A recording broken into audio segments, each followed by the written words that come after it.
Okay dear student, अभी हम discuss करते हैं अबाउट न्यूक्लियोप्लाज्म। ठीक है, हमने क्या डिस्कस किया कि सबसे पहले क्या होता है, सेल है। सेल के अंदर साइटोप्लाज्म है। साइटोप्लाज्म के अंदर क्या प्रेजेंट होता है, न्यूक्लियस। न्यूक्लियस की बाहर वाली क्या होती है, न्यूक्लियर मेम्ब्रेन होती है, जो कि साइटोप्लाज्म को और न्यूक्लियस के अंदर के एरिया को अलग कर रही है। The region inside the nuclear membrane is called nucleoplasm. दरअसल जो न्यूक्लियस के अंदर का जो रीजन होता है उसको हम क्या बोलते हैं, न्यूक्लियोप्लाज्म बोलते हैं। साइटोप्लाज्म, साइटोप्लाज्म किसको बोलते हैं, cyto mean cell and plasma mean fluid. जिस तरह साइटोप्लाज्म के अंदर फ्लूइड प्रेजेंट होता है ना, इसी तरह न्यूक्लियोप्लाज्म के अंदर भी कुछ ऐसा फ्लूइड प्रेजेंट होता है। मैं आगे समझा देता हूं। Nucleo mean nucleus and plasma mean fluid. It is a transparent, पहली बात क्या है कि transparent semi solid fluid present inside the nuclear membrane. Semi solid liquid, इसको हम सेमी लिक्विड बोल सकते हैं। Semi solid preparation present inside the nuclear membrane contain various type of material. दरअसल न्यूक्लियोप्लाज्म क्या है, ये ट्रांसपेरेंट होता है, सेमी सॉलिड है, मतलब बिल्कुल लिक्विड नहीं है, सेमी सॉलिड है, ना बिल्कुल लिक्विड है और ना बिल्कुल सॉलिड है, सेमी सॉलिड, जैसा जेल लाइक नहीं होता है, इस टाइप के मटेरियल है जो कि प्रेजेंट होता है कहाँ, न्यूक्लियर मेम्ब्रेन के इनसाइड। न्यूक्लियर मेम्ब्रेन के इनसाइड जिसमें डिफरेंट टाइप, वेरियस टाइप के मटेरियल प्रेजेंट होते हैं। इसको हम कैरियोलेंफ भी बोलते हैं। It is also known as karyolymph. Prokaryotes, eukaryotes, जहां पे करियन का लफ्ज, करियन रेफर टू न्यूक्लियस। करियन का मतलब क्या होता है, न्यूक्लियस। और लेंफ किसको बोलते हैं, माया को ही बोलते हैं। ठीक है, अच्छा, इसको हम न्यूक्लियर सेप भी बोलते हैं, न्यूक्लियस का रस।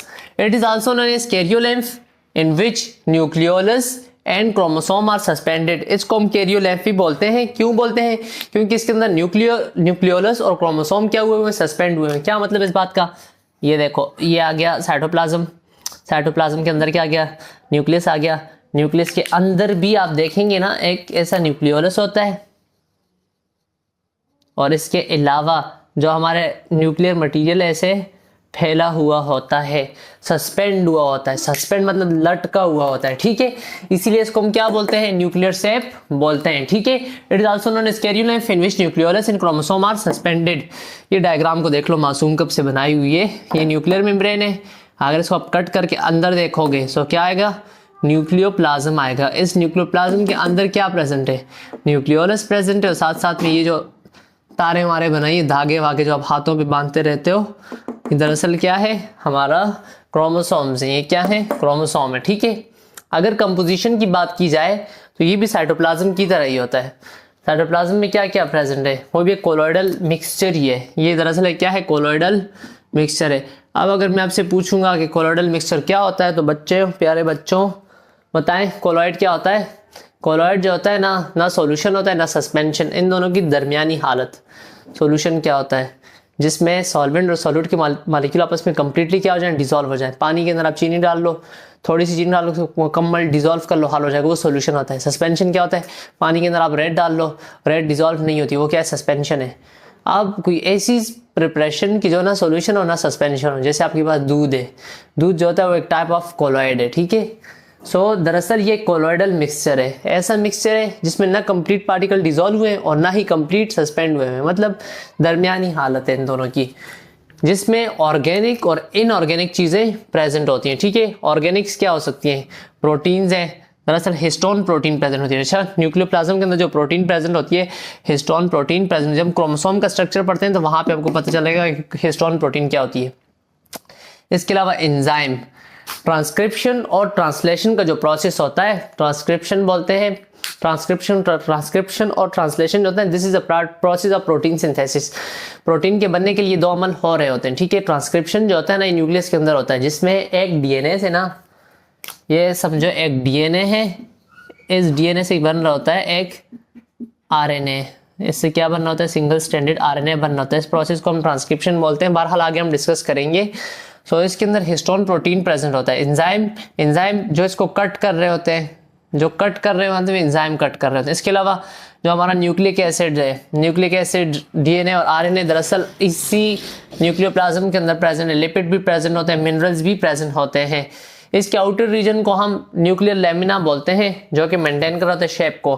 इन nucleoplasm are numerous fine strands in the form of network called chromatin network या न्यूक्लियर रेटिकुलम। ये पॉइंट में ऑलरेडी मैं डिस्कस कर चुका हूँ। कि न्यूक्लियोप्लाज्म के अंदर बहुत सारी सी फाइन स्ट्रैंड लड़ियां होती हैं इन द फॉर्म ऑफ नेटवर्क, ऐसे कुछ जाल बना हुआ है। और ये जो बना हुआ है ना धागे, जिसको मैं बोल रहा हूँ उसमें हाथों पे बांधते हो, किसी का तोहफा है ये जो धागे ना, इन धागों को हम दरअसल क्या बोलते हैं, क्रोमेटिन नेटवर्क बोलते हैं या न्यूक्लियर रेटिकुलम बोलते हैं, जो कि कंपोज्ड है किसके ऊपर, न्यूक्लिक एसिड के ऊपर और प्रोटीन के ऊपर। मतलब किससे बने हुए, न्यूक्लियर मटेरियल से और प्रोटीन से मिलके बने हुए होते हैं। तो यहाँ तक था न्यूक्लियोप्लाज्म। अभी हम डिस्कस करते हैं इसकी अगली टाइप न्यूक्लियोलस को डिस्कस कर लेते हैं, आखिर में हम क्रोमोसोम को डिस्कस कर लेंगे। स्टूडेंट्स, अभी हम डिस्कस करते हैं अबाउट न्यूक्लियोलस कि न्यूक्लियोलस क्या होता है। So it is a non membranic spherical structure. दरअसल ये एक स्फेरिकल स्ट्रक्चर है लेकिन नॉन मेम्ब्रेनिक है, ये कोई मेम्ब्रेन बाउंडेड ऑर्गेनेली नहीं है। अच्छा, ये सिर्फ एक नॉन मेम्ब्रेनिक स्फेरिकल स्ट्रक्चर है, ठीक है। सस्पेंडेड इन द न्यूक्लियोप्लाज्म, जो कहाँ पे सस्पेंड हुआ है, इस न्यूक्लियोप्लाज्म के अंदर से सस्पेंड हुआ है, ठीक है। Responsible for ribosomal RNA synthesis, इसका जो सबसे मेन काम है ना वो है राइबोसोमल आरएनए की सिंथेसिस करवाना। राइबोसोमल आरएनए जो होता है ना वो कहाँ बन रहा है, दरअसल न्यूक्लियोलस के अंदर बन रहा होता है, ठीक है। अगर नंबर की बात की जाए तो they may be one or many in number in single nucleus, एक न्यूक्लियस के अंदर ये एक भी हो सकते हैं, एक से ज्यादा भी हो सकते हैं। कंपोजिशन की बात की जाए so chemically nucleolus is composed of DNA, ये किससे बना हुआ है, डीएनए से बना हुआ है, आरएनए से बना हुआ है एंड प्रोटीन। डीएनए, आरएनए और प्रोटीन, ठीक है।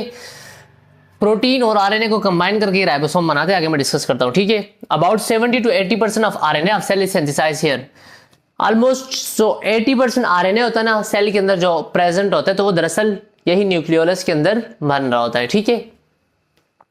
अगर इसकी स्ट्रक्चर की बात की जाए ना, लेट सपोज इसको मैं अगर जूम करके बना दूं तो ये ऐसा एक इसका सेंट्रल एरिया और एक साइड वाला एरिया है। So first of all peripheral area जो साइड वाला एरिया होता है ना ग्रेनुलर होता है। ग्रेनुलर समझते हो, छोटे छोटे दाने यहाँ पे प्रेजेंट है, ऐसे नजर आ रहे हैं जैसे छोटे छोटे दाने, ठीक है। It is compose of precursor of ribosomal सब यूनिट और राइबोसोमल आरएनए। दरअसल ये प्रिकर्सर है किसका, राइबोसोमल आरएनए का। प्रिकर्सर मतलब यहाँ यही से चीजें जो होती है इन्हीं से राइबोसोमल आरएनए बन रहा होता है। और एक central fibrillar area, centre fibril, ये आप ऐसे नजर आता है जैसे फाइबर लाइक होता है और ये बिल्कुल सेंटर में, ठीक है।